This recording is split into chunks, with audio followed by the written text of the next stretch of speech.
Hey everyone, is the world making you feel upside down? Well, then cheer up with a slice of pineapple upside down cake. Pan and I made one yesterday. It was really easy. No, I'm sorry, you can't have any. Here's what you'll need. For your dry ingredients, you'll need 3/4 cup of white sugar, 1/2 cup of brown sugar, 1.5 cups of all-purpose flour, 1/4 teaspoon of baking soda, 1 teaspoon baking powder, and 1/4 teaspoon of salt. And for our wet ingredients, we will be using 1 can of pineapple rings. We are using them in juice, not in syrup.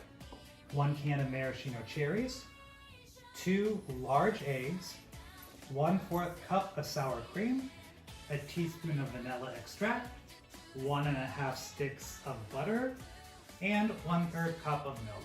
For your milk, I'm using oat milk, but you can use any dairy or non-dairy milk. Our final ingredient is an optional ingredient.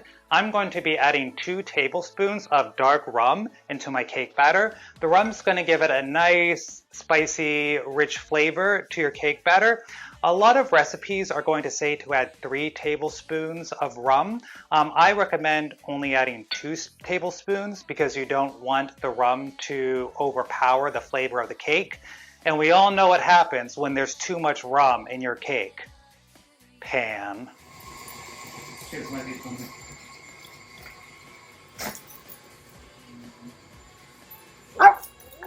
Whoa.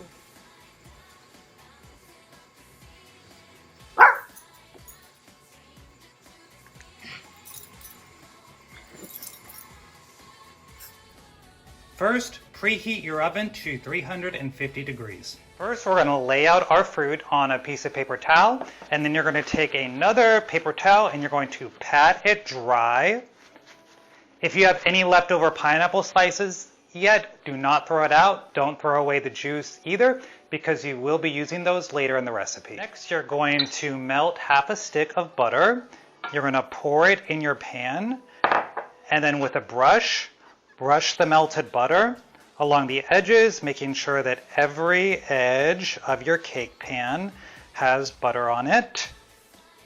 For this recipe, I would not recommend using a springform pan because those can leak with all the butter in here.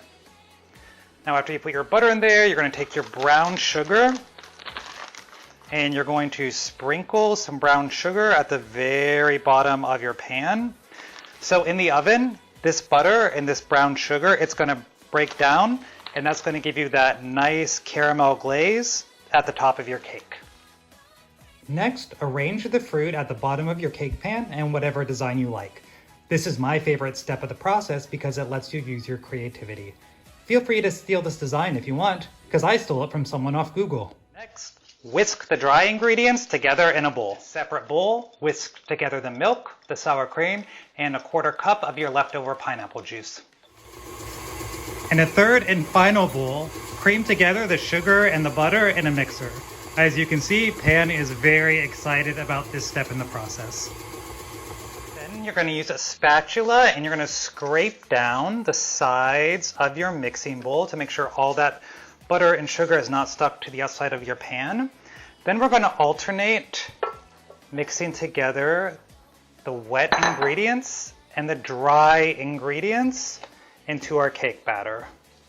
So I like to do about half the wet, half the dry, mix it together, and then repeat until you have a cake batter.